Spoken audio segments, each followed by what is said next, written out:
Liberal Democrat spokesperson Steve Darling.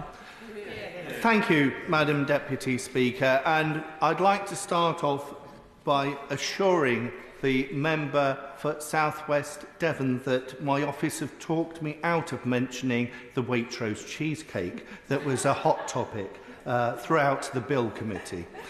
On a very much more serious note, I would like to explore particularly the challenges that we have within this bill. Clearly, as has been said already, fraud can only be a bad thing. It robs the public purse. But we need to make sure that our approach to this is proportionate, and that is where the rub is for us as Liberal Democrats. I'd first of all like to make sure that we focus on the COVID crisis, something that many of us, well, all of us lived through, and some of us were in hot seats. I know I was actually leader of Torbay Council at the time, so it did very much feel as if you were at the eye of the storm of some of those challenges. But I'm afraid to say that for many of us within this chamber, it does feel as if the Conservatives were asleep at the wheel with the levels of fraud that we saw taking place during the pandemic. The fact that £10 billion worth of fraud occurred around PPE is shocking. 16 billion of fraud occurred around support for businesses. Whilst it is extremely important, Madam Deputy Speaker, that we supported those businesses appropriately, the safeguards were extremely limited.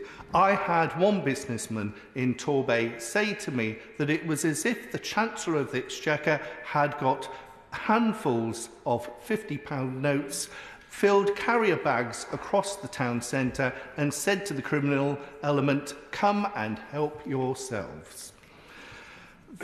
The reality is that this money could have and should have been put to good use. Only in my own constituency, my hospital is crying out for investment. Torbay Hospital is crying out for investment.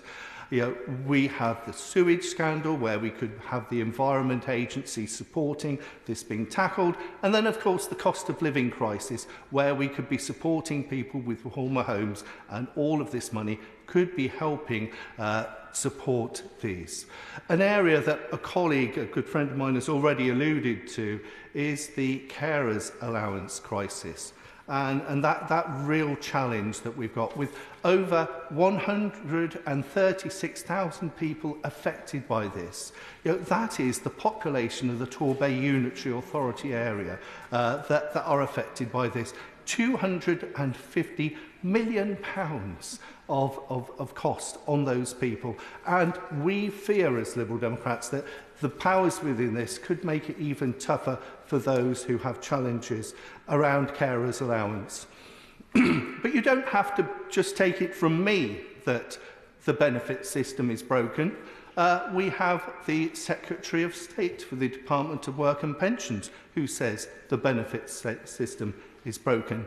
We have the Chancellor of the Exchequer saying that the benefit system is broken. And also we have the Prime Minister saying that the benefit system is broken. So if there is such agreement in government that the benefit system is broken, why are we adding more to this edifice? This edifice is built on a foundation of sand, and yet we're looking at piling more responsibilities onto this edifice without looking for true positive culture change within the DWP that we need to see. Now, colleagues have already alluded to the bill and areas of debate around the bill, and I'd like to just touch on a few key areas of that and where we have major concerns as Liberal Democrats. The opportunity for Orwellian levels of mass surveillance of those who have means-tested benefits that are proposed within this bill causes grave concern. Would you give way on that point? I'm happy to give way, thank you. He's got to a point where I wholeheartedly agree with him.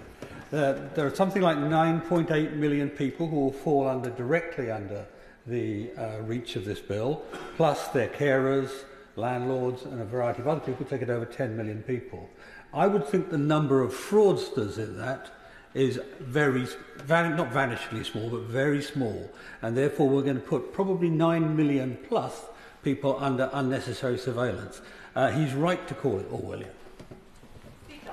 Thank you, and I would concur strongly with my colleague there. Another area of core concern for us is the lowering of the bar of being able to take money out of people's bank accounts, and also the opportunities of being able to withdraw driving licences away from those who are offenders. But again, as has been alluded to by colleagues, it is the best practice document that is missing.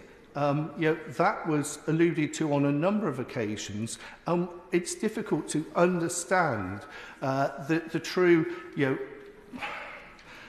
nature of this bill if you don't know what that guidance is going to look like.